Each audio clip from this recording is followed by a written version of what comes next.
Welcome to the Heroic Minds podcast, where we uncover the heroic stories of individuals battling through adversity and rising to the top of professional sport, business, and life, uncovering the characteristics, the secrets, the tactics to become the hero of your own story, because it is adversity that maximizes human potential. Welcome back to the Heroic Minds podcast. On today's episode, we have Dana Sinclair. Dana is a licensed psychologist who consults with surgeons, actors, musicians, executives, as well as professional teams and athletes in the NFL, NHL, NBA, MLB, MLS, and auto sport. She's worked with a number of Olympic teams. Needless to say, Dana is at the top of the game of sports psychology. She was also a former international athlete herself. She served as the captain of the Canadian field hockey team and played hockey for the University of Cambridge in the UK. She has 2 doctorates, one from the University of Cambridge and the other from the University of Ottawa. She also is a clinical assistant professor with the Faculty of Medicine at the University of British Columbia. In this episode, the biggest thing is we talk about how our minds limit ourselves and how we can change that. The biggest concept being we consistently try to improve ourselves. I need to be better at X. I need to be better at Y so that I can get to my goal. But how often, or how few times, I guess you could say, do we look at chasing our goals as saying, what is stopping me? What am I allowing to happen that is stopping myself? So one example could be spending less time on your phone, on social media. I know that's a very popular example these days, but if you think about it, that's not improving any of our specific tasks or outputs. That's actually fixing something that's limiting us from being our best and delivering our best in whatever it is we're doing. In this episode, we relate a lot of these concepts to sport because that is the world that Dana is from and works in. But every concept we talk about can be related to life and world outside of sport. I've been thinking ever since this episode, what are the things I can do that will make me better where I don't have to perfect my output? I don't have to, when I'm speaking, I don't have to perfect how I speak, what I say, but what's happening or what am I doing that is limiting my ability to convey a message? Is it my preparation? Is it where I'm standing on the stage? There's so many things that I can do to improve myself without improving my skill, but with just getting rid of the things that are limiting me. And through this episode, I'm sure you'll start to realize there are things in your life that you can limit or get rid of or change that will improve your output. The best part of the whole thing is Dana's real. She's realistic. And you can tell that she's a tough individual.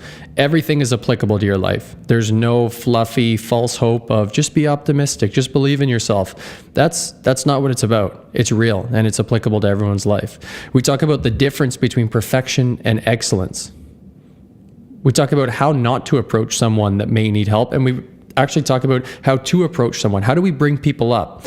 Well, Dana's approach is different than the common trend today of approaching someone and being calm and soft and talking about a bigger holistic message. She has a different approach of how to get to the problem as quick as possible, fix it so that individual is performing better and happier sooner rather than later. We talk about how to get into the zone. And not only how to get there, but the idea of staying in that zone. Because it's one thing to get there, it's another thing to maintain that focus so that you can continue to perform. And lastly, the idea of managing our emotions. And I've thought many times on this podcast, and as I've said many times, I'm learning as I go. And I always used to think, or I've brought up many times, that we can ignore them or put those emotions aside for a little bit and continue to deal with the task and then focus on those emotions later, which is an interesting conversation. But the way Dana approaches it is managing those emotions. So you're not necessarily ignoring them. You've just found a way to manage them and deal with them differently when you need to perform, which I thought was an interesting conversation as well. Before we get going, remember to check out truelocal.ca. High quality meat, individually packaged, shipped to your doorstep. You choose exactly what you want and it arrives on dry ice, stays frozen for 4 days in the box, and it's the best meat I've ever had. I have been told on this podcast I brag too much about the turkey bacon, so this week a little shout out to all the fish that True Local has. It's all unbelievable. The salmon is so rich and red that even when you cook it, it's hard to tell when it's done because it maintains that color and it's amazing. And the rest of their fish is top notch as well. So check them out, give them a try. There's no obligations to stay involved long term. You can try it for a month. If it's not for you, it's not for you. But if you are going to give them a shot, use my discount code HeroicMinds25, all capital letters, to get $25 off a regular size box and $10 off a personal size box. All right, here we go. It's just the value of self-talk. A lot of people rely on it. Is there times where we shouldn't rely on our self-talk?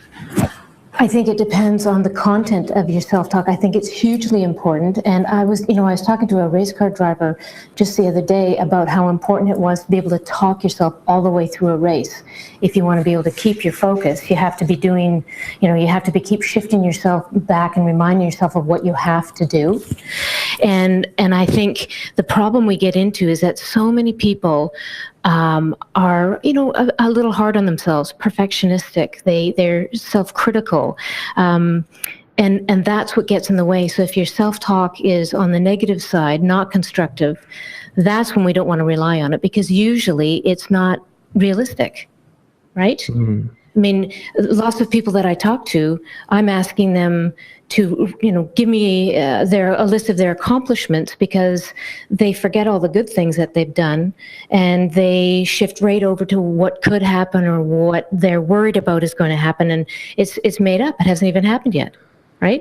Right. I've actually noticed that with some guests I've had on that don't, I don't know, I guess I would consider it self-reflection, but we have these conversations and they'll thank me and say, well, that was actually a really great conversation. And I'm still learning as I go with this, but I almost feel like the trend I've seen, at least, is people forget to look back and think of what they've been successful at or achieved. Absolutely. And it's critical. I think people forget to go over the evidence list or the accomplishments because they feel for some reason it's going to make them complacent. They always have to be striving. If they take the time to reflect and think, oh, that was pretty good, then they worry that they're going to lose motivation, which is not true at all. That's interesting. Mm-hmm. I like that approach. Kind of patting yourself on the back every once in a while, I guess, isn't a bad thing, or as bad as people paint it with in sports, for sure. Right, because I do think part of the rhetoric of sport is don't be cocky, and anytime you're pleased with something you've done, it's you're warned that you're going to be cocky and not going to work hard. And I just think that's a complete misnomer. And we I think, help players blow it by pushing them hard that way and telling them, you've got to work hard.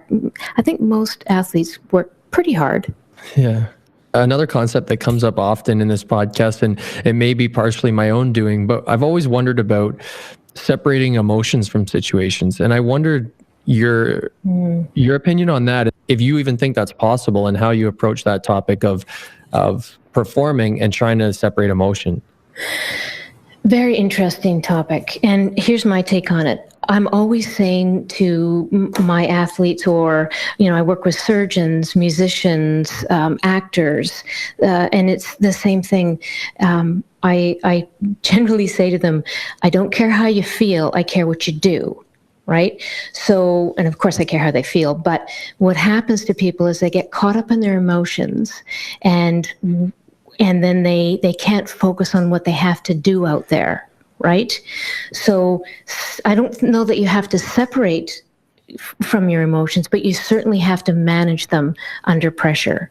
And I think that's what I do with most of my clients, is help them learn how to control their emotions when they need to, or when they're feeling pressure, so that they can stay calm enough to focus on what they're doing out there. I thought this was an interesting idea. Many times we talk about, well, how can I block out those emotions? And as you heard from Dana, that's a tough thing to do. So maybe it's learning to manage those emotions in certain situations, which coincides with a lot of the messages on this podcast, is that we have to throw ourselves in situations in life that cause us stress and cause our emotions to rise, because that is when we'll figure out a way to deal with them. It's tough to give someone a list of things they can do to learn to manage their emotions when everyone's different, and everyone has different triggers that put them into a different mindset than someone else. So really the best way to figure out how to manage our emotions is put yourself in situations where you do have to manage them. right? If you're standing around on the ice and not holding on to the puck and just dumping it and whatnot, your emotions are in the way. There's too much mental clutter in there, and it's affecting your execution. So separated them, don't have to do that, but you sure have to manage them in certain situations. Oh, I like that, because I've always, what came up often on this podcast, and I always admit in most episodes that I'm learning as I go and trying to build bits and pieces of this, and I kind of worded it as separating yourself or blocking them out, which I guess will just come back to haunt you later on if you don't find a way to manage them. So it's more managing those emotions. Yeah, because you know what, blocking them out, that's great if you can do it, but that's very hard to do. And I think, a lot of coaches out there, they're well-meaning, but they give a lot of bad advice, right? Be confident, don't think, block it out, have fun. It's like, oh my gosh, I would like to, but can you tell me how to do that, please? Right? That's the trick. Right. Is how do I do that? And to block it out, usually you have to have something else to focus on. So you just need to be, as I say, be calm enough so that you can control what you're trying to do in the moment, right? As opposed to just block it. Right. And I mean, you even just said it, kind of what I was leading into too, is to be in that moment. I guess, what is your opinion of being in the moment, whether it's, like you said, you work with surgeons and different people, not just athletes. Right. What is being in that moment to you? Because I'm curious about that. I find people, even when it comes to mental health, say, well, I want to be in the present moment. And I question, I don't know the answer to this question, but I question the idea of being in the moment, when to survive, we have to think ahead, and we have to also rely on what has happened so that can function better in the future. So yeah, True. I guess what would your opinion of, like you just said, to be in that moment, what would that be? For me, it's really just being focused on the task at hand, like this shift, this, I guess, procedure in the operation, this part of the audition. It's just trying to keep your head, like if you've got the puck on your stick, you better be, maybe you better be taking off with it and skating to open ice, so you see what happens from there, right? You don't want to get too far ahead of yourself, but you're going somewhere. If you receive the puck and you're standing still and you're thinking about that lousy shift you just had, you're not really on the task at hand. So It's just trying to, again, shift yourself back onto what you're doing right now.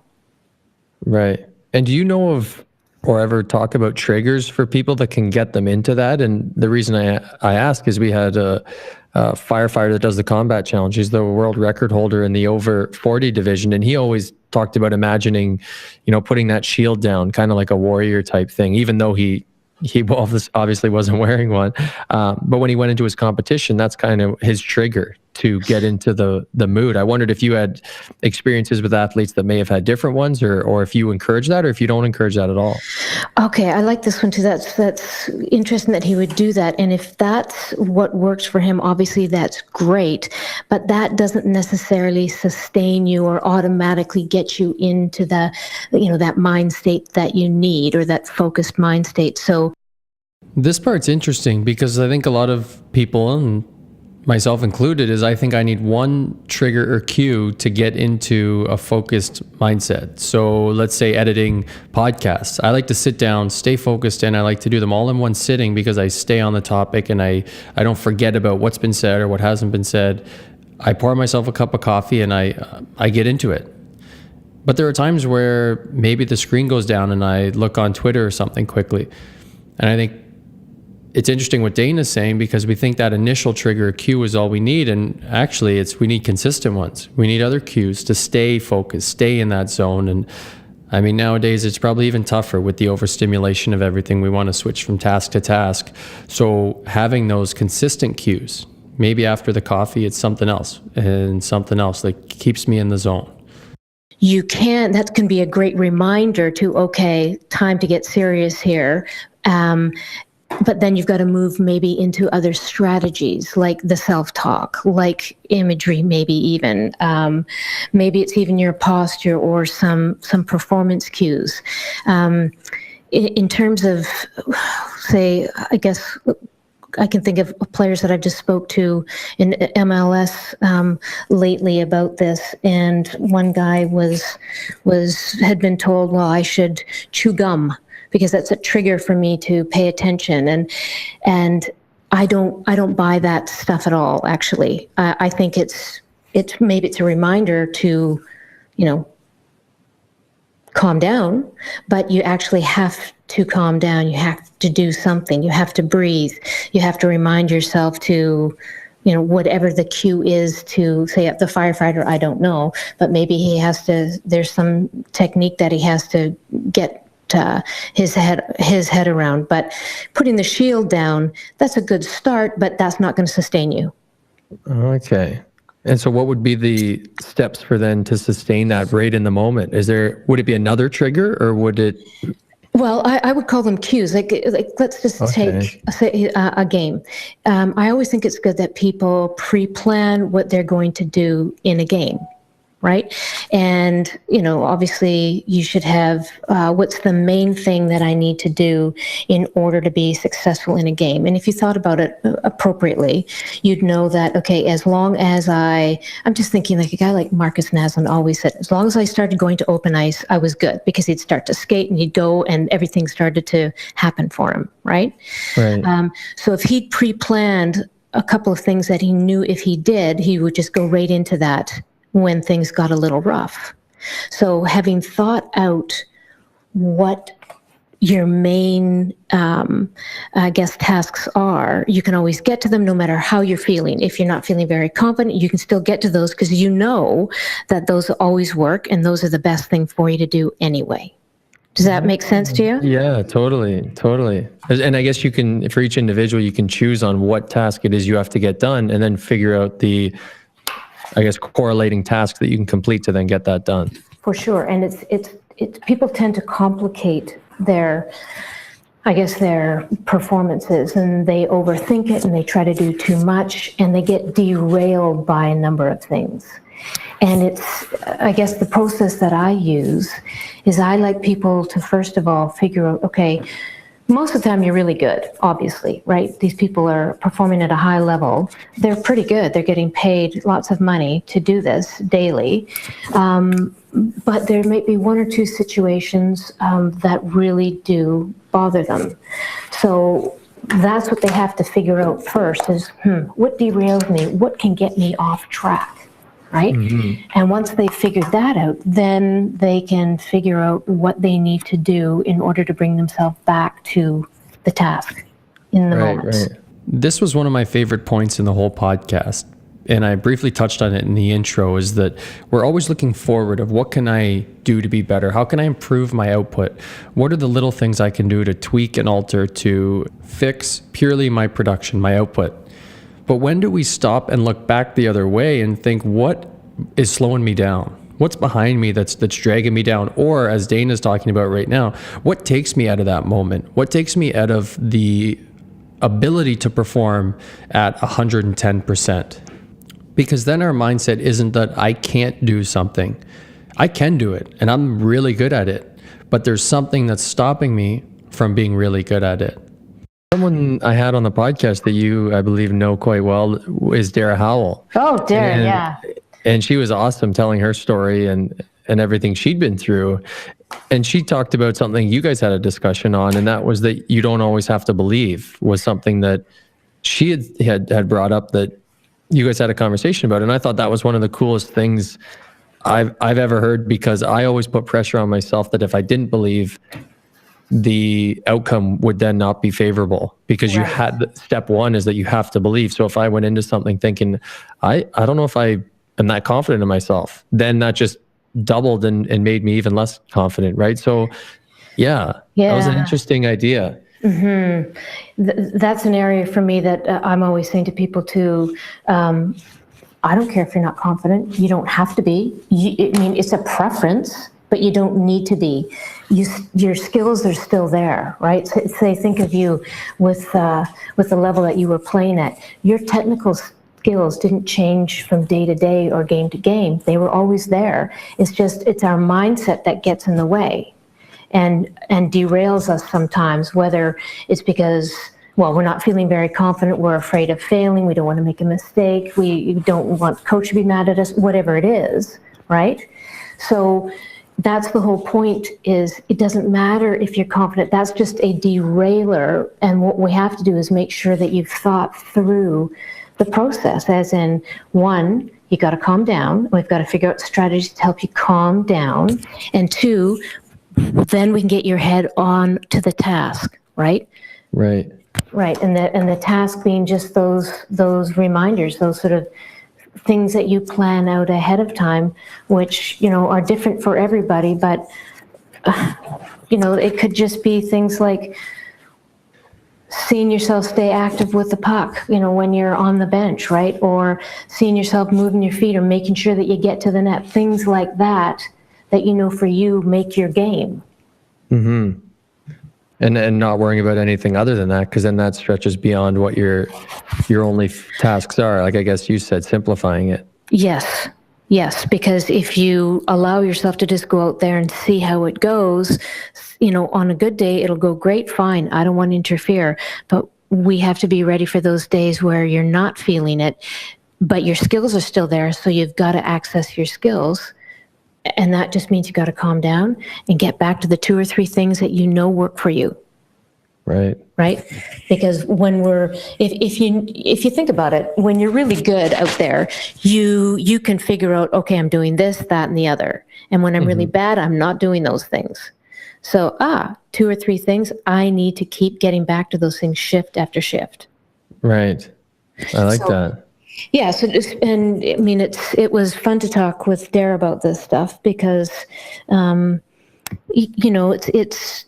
she's in a sport that the rest of us would feel, I'm not so comfortable doing that. That takes a lot of courage, right? Yeah. And you wouldn't want to have to do that unless you're full of confidence. No, her skills were great. All she had to do was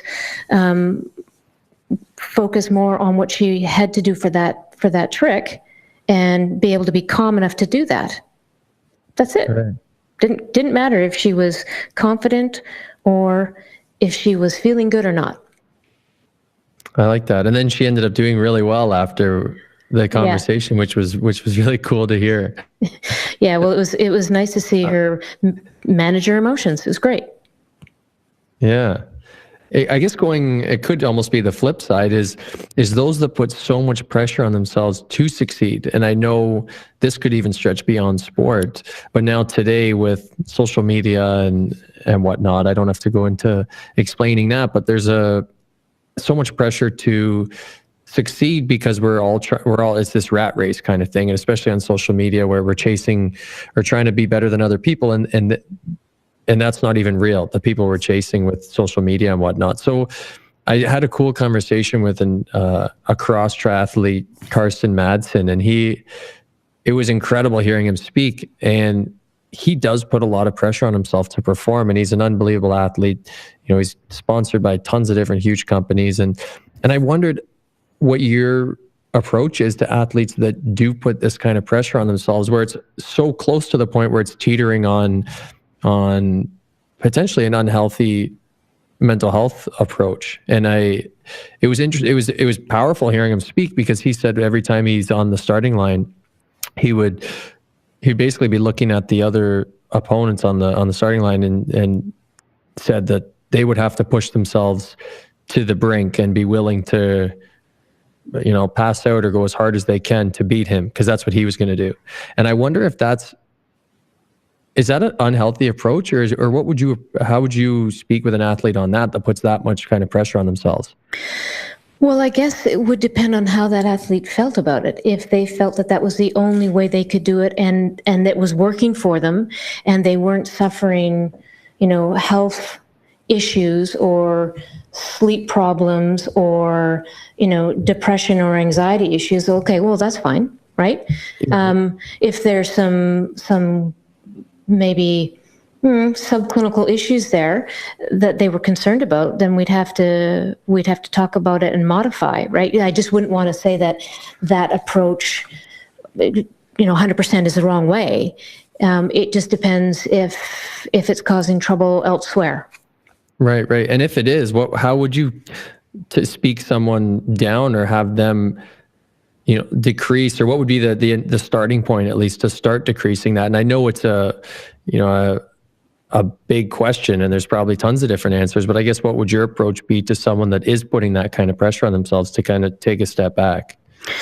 I would want to first talk about, their approach to, fear of failure, because that's a big one for all performers who are trying to be good. And I think what happens to a lot of people is that it's important to them. They really want to achieve. So they end up, slightly sabotaging themselves a little bit, worrying too much about failure and what it means in their life and what's going to happen if they, don't win a race, or if they have a poor outcome. And I think that's where I'd want to start with them and what their viewpoint on that is. Okay. And then work back from there of how much is this pressure putting on yourself affecting your ability to actually be the best you can be, kind of approach? Yeah. Okay. Yeah, because I think we go into self-protection mode a lot when we really want something and we're not sure if we can get it. Because, everybody bumps up against their own sort of limitations or their perceived limitations. Not everybody can, be an Olympic gold medalist or the best at their craft. And I really do feel that if people are pushing too hard, like perfection really is just a script for failure. And it's a mistake to conflate being perfect with striving for excellence. They're just not the same things. And trying to be perfect is not healthy. Striving for excellence is. Oh, I like that. That's good. Let me write that down quick. Well, it's just that, it's the perfectionism, fear of failure thing that gets in the way of all of us to a degree until you figure it out. And some people are more naturally able to cope with it than others. But, people do tend to worry about not being good enough, being disappointing people, disappointing others, and they get away from, as you would say, a healthy approach. Mm-hmm. Oh. Being able to control your tension or anxiety about an outcome, and be able to get to the task at hand. Right. That's the best way to perform well. That's cool. I guess this is a kind of off topic a little bit, but I just realized the value in just those two different words. And that I feel like already left an impact on me, is just the perfection versus excellence. Like if you're always chasing excellence, you can still get the job done without being perfect that way. And you're never going to be perfect. That's so true it's a too. non-starter. Right. I guess going off of that, in relation to my own story, and I was lucky enough to sit down with you and talk years and years ago, which makes this episode even cooler.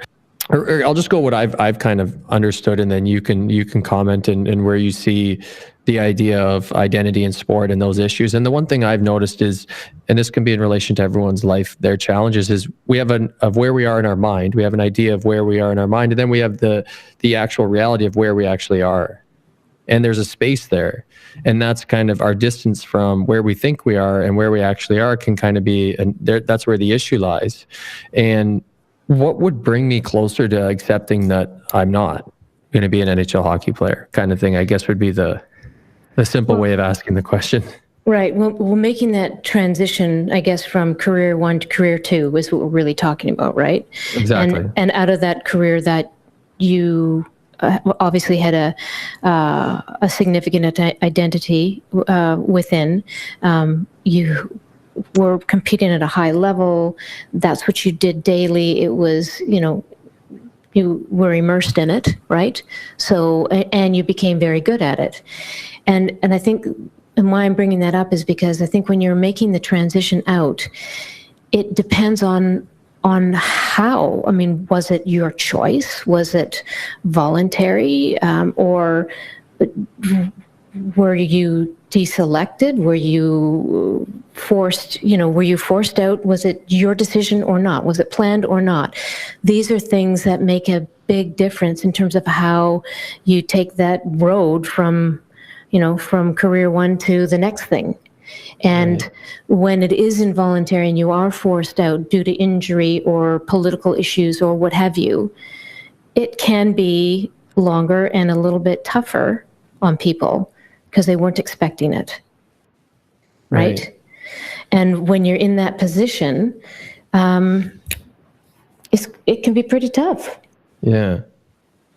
Because you weren't ready for it. What would be a first step or a first concept to try and wrap your head around when something like that happens? And I ask because not only myself, but I know so many other people that are going through it, and it could even be a job of changing an identity or transitioning from one career to the next. Is, I guess, when you're putting that first foot forward, you've been upset for a few days or a few weeks, and you finally think, I need to get out of this spiral. What would you say is maybe one of the best things you could do or look to do to get out of that?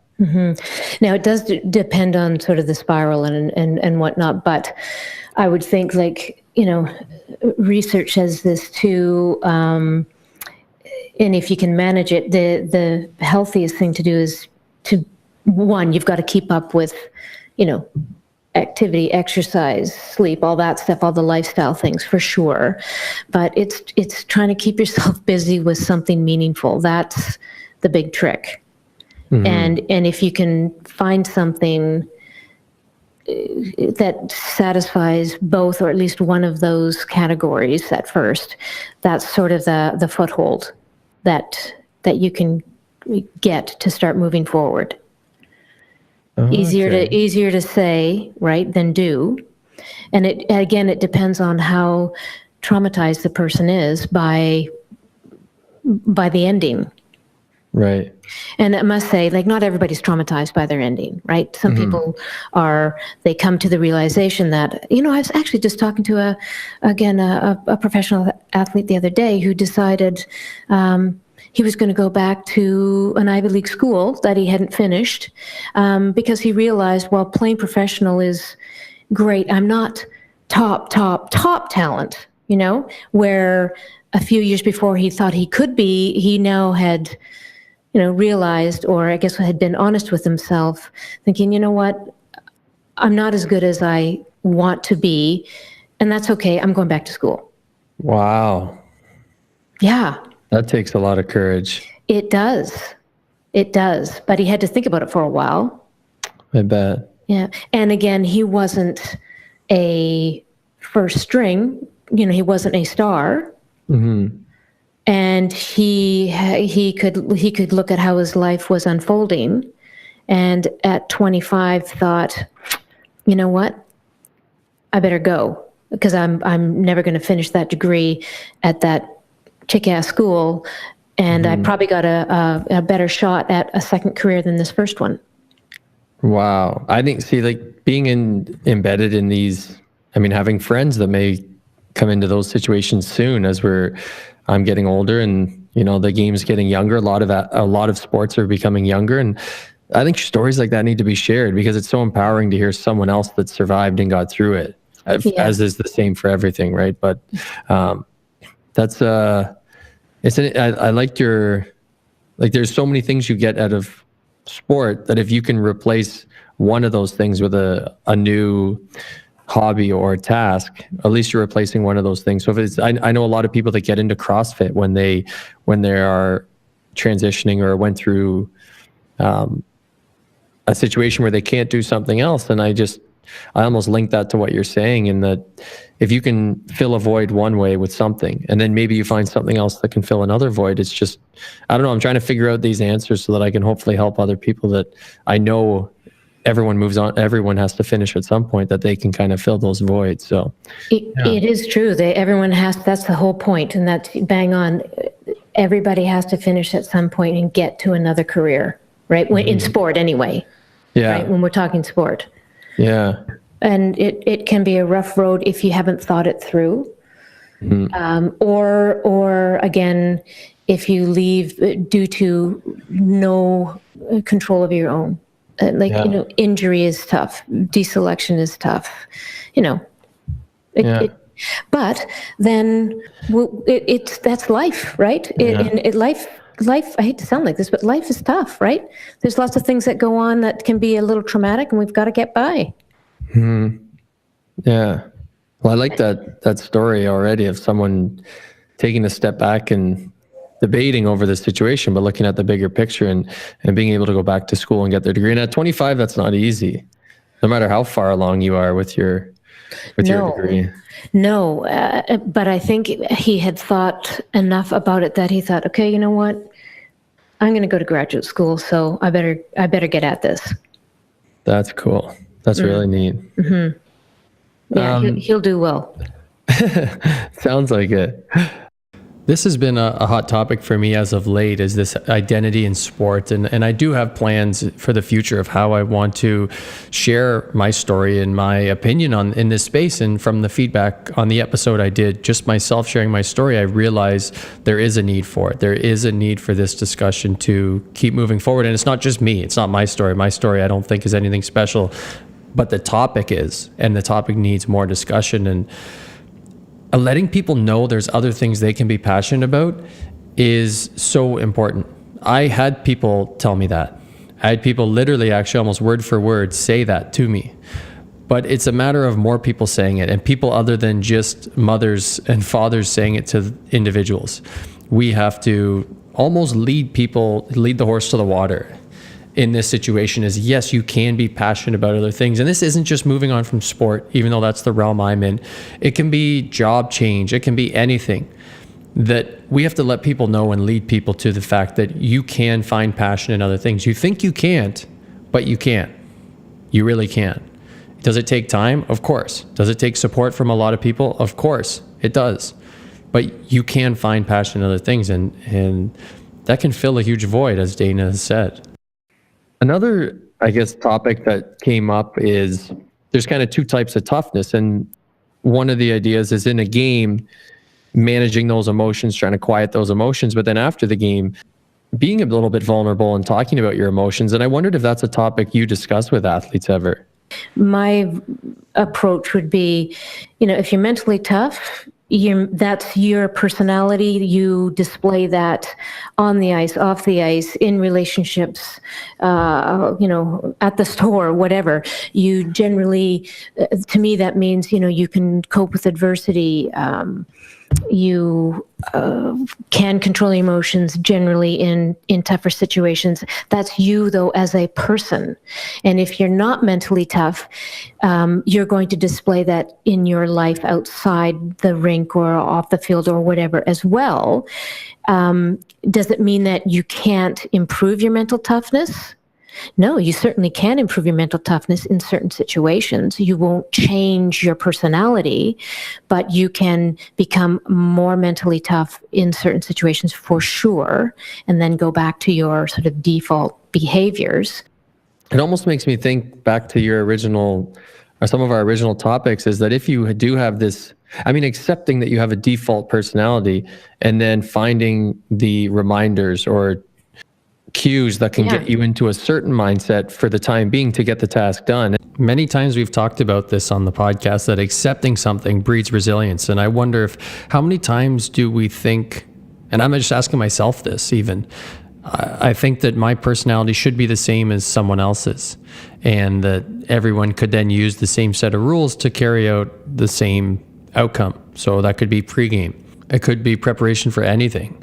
We can't think that when people say, oh, well, just breathe, or just listen to this song, or just go through these steps and you'll be prepared. That's not standard for everyone.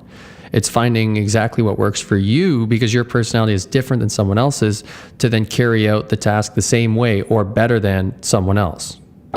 Have you ever had situations where, we already had one example, I guess, with Dara, but one thing that came up with a individual on the podcast, she's a piano professor at Laurier, and she's blind, and she also was a competitive swimmer, and she believed that we create our own limitations in our mind. And I know we've kind of touched on that a little bit already here, and I wondered if you had any anonymous stories of athletes that had changed something and they were limiting themselves. And when in their mind, they altered something, changed a habit or something, and then they opened up and were able to, and maybe that's I assume that's a constant occurrence with the work you do, but I just wondered if you had any specific examples of that.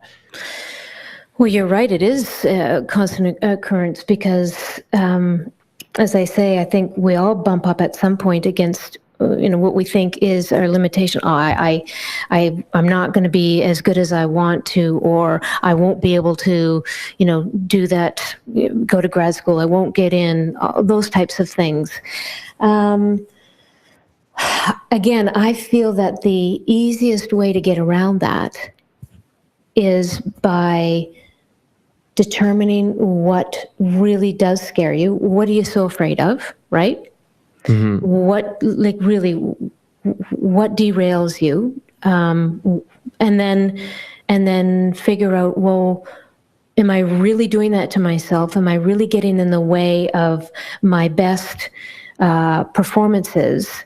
And relying on excuses, well, I could be this or I could be that, but it's the coach or it's this situation, or I didn't do this because, the guy wouldn't pass me the puck or whatever it is. Mm-hmm. I do feel that once people realize, oh, I've got all these excuses lined up. Oh, I am doing that to myself. Then it's a lot easier for them to sort of get by it and start being more consistent with their talent, because that's really all it is being consistent with their talent. I guess there's one guy I can talk about because he's been quite eloquent about his situation. Bobby Ryan, right? Mm-hmm. When he was younger, he had some family difficulties with his father and mother, and they were, it's out there. They were sort of on the run for a while and whatnot because of some domestic issues with his dad and his mom. And when he was at Owen Sound, it was difficult for him, and it was affecting his play. And once he kind of thought it through and talked about it, I spent some time with him, and he put it together in his own mind, decided how he was going to move forward, and off he went to the NHL. Mm-hmm. So, good for him. Pretty tough mentally to do that. Yeah, big time. Mm-hmm. Big time. Mm-hmm. Have you ever had individuals that you had to approach as opposed to them coming to you? And I don't know if that's ever happened, but if it has, I wondered what your approach was to approaching that conversation, I guess, in general. Is how do you approach someone that needs help but isn't willing to ask for it? Right. And that can be pretty tough, right? Mm-hmm. Now, in my position, I do a lot of work with individuals in my office, but also I'm away with teams, so I'm around teams all the time, on the field, on the buses, on the planes and whatnot. And there are times where I have gone and approached people because I know they're not happy. I know they're struggling. And sometimes I just have to sort of take the chance that, I might be rebuffed or it might not turn out well for me, but I have to give it a try. And I will approach them and just start talking to them about basically just how they're doing and a little bit about the performance, maybe depending on the situation, but mostly just giving them a place to talk. And I do a lot of listening. Mm-hmm. And most of the time they do calm down and start talking about what's going wrong. And then we can talk about how to fix it. Okay. So the first thing is just letting them talk, basically. Well, I have to get them to talk. Right. I have to engage them. And usually the easiest way to engage them is to just talk to them about how they're feeling about that game. Right. And let it go from there. Okay. So I know that's not very specific, but you have to sort of read it at the time. Right. Because I was going to say, if maybe it's something they want to talk about because it's fresh in their mind and the emotions are high, maybe that if you bring up what just happened, see, my approach would have been maybe you don't bring up what just happened, but I guess maybe that's the best thing to do is deal with it right away. Yes, and you mentioned earlier sort of a more realistic approach. I feel it's best to be direct and kind. Okay. That's a good mix. I like that.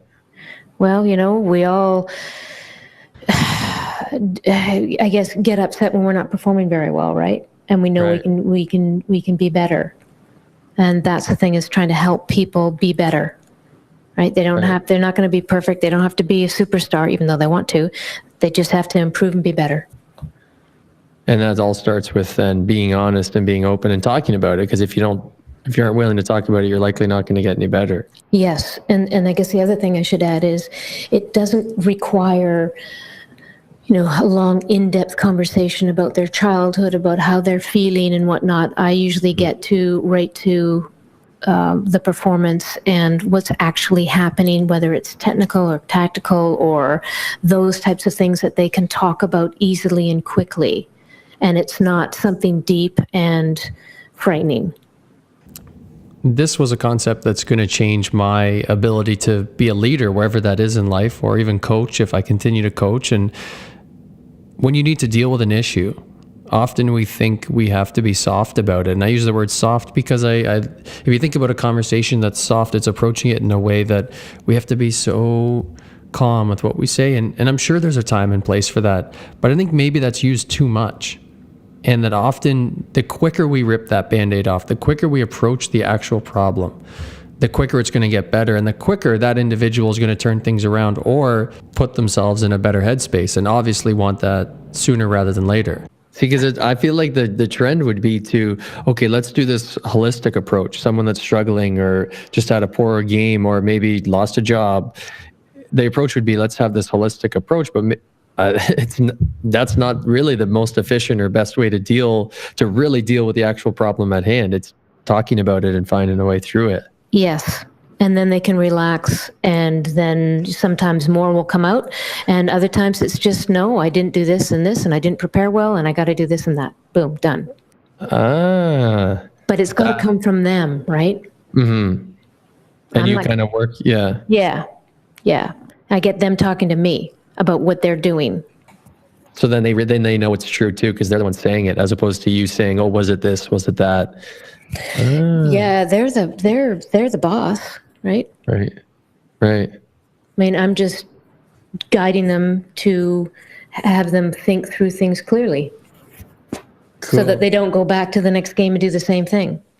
I try to take messages from this podcast and use them in the room, but now this one's even more specific to sport too, which I like. So I'm going to re-listen to this 3 or 4 times so I can gather everything up. Just call me. We'll talk through it. Okay, perfect. In closing, and one question I had, only because it's a hot topic right now, is this idea of meditation or mindfulness, and a lot of times that is approached in a way of care because you're working through anxiety or depression, or it's more of a coping mechanism or a healing method. But I'm curious about, can it be a performance enhancer? Can it be used to enhance your performance? I think we meditate and we think a lot of people try to clear their mind, be in the moment, et cetera, all those buzzwords. Do you have an opinion on meditation and mindfulness when it comes to performance? And if we can, maybe it's before a game, maybe it's before a presentation, to meditate, but in a way that it enhances performance? Oh, yeah. I think it's, of course, very germane. And I just think it's in how you do it. The way I like to work with it is, sure, meditation to me, I'm not going to tell someone to go and meditate for 30 minutes or even 15 minutes. But what I will tell people to do is, you do have to learn to calm down. You do have to reduce your tension level. If you know that your tension is, a 7 out of 10, but really you perform better when it's a 4, well, you better do something to bring that tension down. And breathing or imagery are great ways to do that. but you need to find a way to do it quickly, right? You can't go off to yoga class and do it, right? You got to do it right now. And again, we'll use hockey as an example. Between shifts, you better be able to do it, right? So I do think it's very important. I just like to do it in simplified snippets and pre-planned so that you can, again, access your skills when you're a little bit anxious, right? You're not going to be super calm out there all the time. If you're super calm, you're going to go play well anyway, and you're not going to need me, right? We're just talking about, how do I manage that when I am a little bit tight? Do I need to clear my mind? No. Like, clearing your mind is pretty hard to do, but you can substitute whatever's going on in your mind for something that's constructive and on task. And so would you recommend to an athlete, or again, relating this to business and other things, to really close your eyes and do it on the spot? Like, would you recommend that to a player in whatever sport it is? For sure. Cool. For sure. That's really cool. And you said that, if we're calm all the time, we'll likely play better. Often I see a lot of athletes, and when I say athletes, I mainly mean the world I'm involved in, which is hockey. And before games, we have a lot of players drinking a lot of coffee and getting amped up, and you have the pump up music, and you have this, and it's partially part of the culture. You have these individuals bringing themselves up, and I've, over the last 2 years, wondered, is that the best approach? And I guess I'm kind of generalizing. I'm sure there's different things that work for different people, but what about the approach of actually calming yourself during pregame so that you can then raise yourself up once you're out there? I don't know. I guess the thought I had is that, do we get too pumped up? Yes, you're right. It's a very good topic. And again, good insight, because it's true. What they're really trying to do is they're actually misreading what's going on. Most players become too tense, but think that, no, I have to be jacked up and intense and whatnot. Again, it depends on their personality. And some guys do need to become more assertive out there and take more action. So they need to get a little bit more intense. But most people need to calm down, and they don't recognize it. And they do need. Go ahead. Oh, sorry. No, you go ahead. No, they don't recognize that they're a little tight, a little uncomfortable, a little nervous. They feel like they are going to play better if they're running around and charging around, but they end up trying to do too much, rushing, being out of position because they're not thinking clearly. And if they're just a little bit calmer, then they can do that. And most people, generalizing, most people need to get their tension down when they're in a performance situation, not the other way around. Wow. That's so cool. I think even, we're talking sport, but I feel like you can use that in so many different situations where we constantly, and maybe it's a trend, maybe it's a society thing, I don't know. I'm sure Hollywood doesn't help, but just, you always have to be pumped up to perform. And I'm sure, sorry, go ahead. Right. Well, you just made me think of something. It's true, like in sports. I mean, you have to be physically warmed up and ready to go, obviously. And I think that's where the crossover comes and people misread it, because, if you're not ready to go and haven't, had an intense warm up, you're not going to be able to hit the ground running, so to speak. Right. Mm-hmm. From your days, if you're just sitting around and you haven't done the physical work, it's going to take you a while to catch up, and you're probably going to get injured too, right? Right. Okay, but say a surgeon, do you want them amped up, or do you want them calm enough to be able to think? Right. Yeah. I mean, they still need to warm up physically, whether it's their hands and musicians too, right? They need to do the physical warm up, but that's different than hockey and football. But again, what drives those skills out there? Being able to be calm so that you can think about the one or two things you need to be able to do.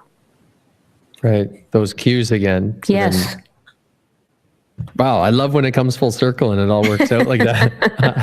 It's good, right? It's really good. Thank you so much. No problem. Talk to you again, huh? That brings us to the end of another Heroic Minds podcast. As always, I encourage more feedback, more emails. Any type of conversation you want to have, please send me an email. My email's in the description of this episode. And also, if you are enjoying these podcasts, please leave a positive review on whatever platform it is you're using to listen. I'm Ben Finelli. This is the Heroic Minds podcast. We'll talk again soon.